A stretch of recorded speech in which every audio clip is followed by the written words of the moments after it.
Apa sih itu virus corona? Virus corona dikutip dari European Center for Disease Prevention and Control atau ECDC, pada akhir Desember 2019, Otoritas Kesehatan Masyarakat Cina melaporkan sejumlah kasus sindrom pernafasan akut di kota Wuhan, Provinsi Hubei, Cina. Ilmuwan Cina segera mengidentifikasi virus corona baru sebagai agen penyebab utama. Penyakit ini sekarang disebut sebagai Coronavirus Disease 2019 atau COVID-19. Penyebab COVID-19 disebut sindrom pernafasan akut parah coronavirus 2, SARS-CoV-2. Ini adalah jenis baru virus corona yang belum diidentifikasi sebelumnya pada manusia. Wabah awal di Wuhan menyebar dengan cepat, memengaruhi wilayah lain di Cina. Kasus-kasus serupa segera terdeteksi di beberapa negara lain. Hampir di setiap benua terdapat negara yang terjangkit virus corona seperti Asia, Eropa, Australia, Afrika, dan Amerika. Mengutip World Health Organization atau WHO, COVID-19 adalah penyakit menular yang disebabkan oleh virus corona yang baru ditemukan. Sebagian besar orang yang terinfeksi virus COVID-19 akan mengalami penyakit pernafasan ringan hingga sedang dan sembuh tanpa memerlukan perawatan khusus. Orang lanjut usia atau yang disebut juga dengan lansia yang berusia di atas 60 tahun dan yang memiliki masalah medis mendasar seperti penyakit kardiovaskular, diabetes, penyakit pernapasan kronis, dan kanker memiliki risiko lebih tinggi karena terkena penyakit parah hingga kematian.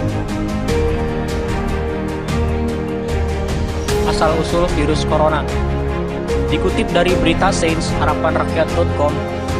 Menurut hasil analisis data dari sequence genom publik, virus corona yang merupakan penyebab COVID-19 merupakan produk evolusi alami. Pendapat ini merupakan penelitian terkait proses bagaimana virus corona ini berevolusi. Selain itu, juga dari pola genetik protein lonjakan yang digunakan virus untuk menembus dinding luar sel manusia atau hewan. Ada dua pendapat yang menyatakan bagaimana virus corona penyebab COVID-19 atau yang disebut dengan SARS-CoV-2 berevolusi ke dalam tubuh manusia. Pendapat yang pertama menyebutkan virus berevolusi di keadaan patogen melalui seleksi alam di inang non-manusia, lalu melompat ke manusia. Virus ini mirip dengan yang muncul dan pernah mewabah setelah manusia tertular dengan transmisi kelelawar dan musang. Pendapat yang kedua dengan melihat spike protein SARS-CoV-2 yang mengikat sel dan situs pembelahan sel. Pasalnya, bagian ini yang akan membuka celah untuk virus bisa masuk dan berevolusi ke kondisi patogen sebelum masuk dalam tubuh manusia atau hewan.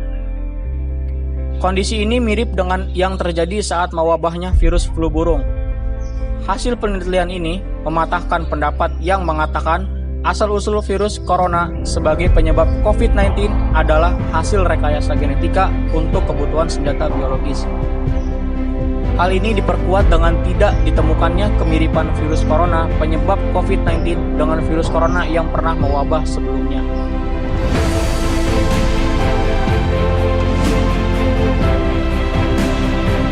Berikut mengenai teori konspirasi virus COVID-19. Sejak virus corona menyebar ke berbagai belahan dunia, spekulasi mengenai asal-usul dan penyebab kemunculan COVID-19 terus bermunculan sehingga melahirkan berbagai macam teori konspirasi.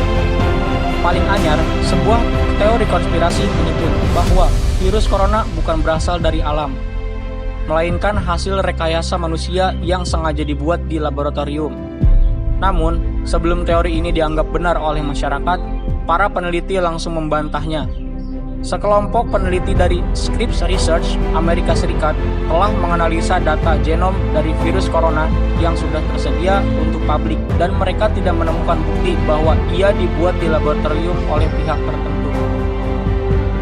Artinya, hasil dari riset ini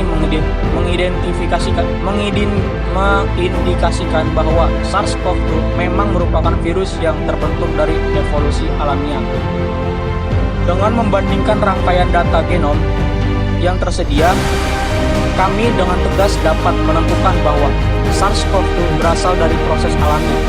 Jelas pemimpin studi Dr. Christian Andersen seperti dikutip dari Mirror.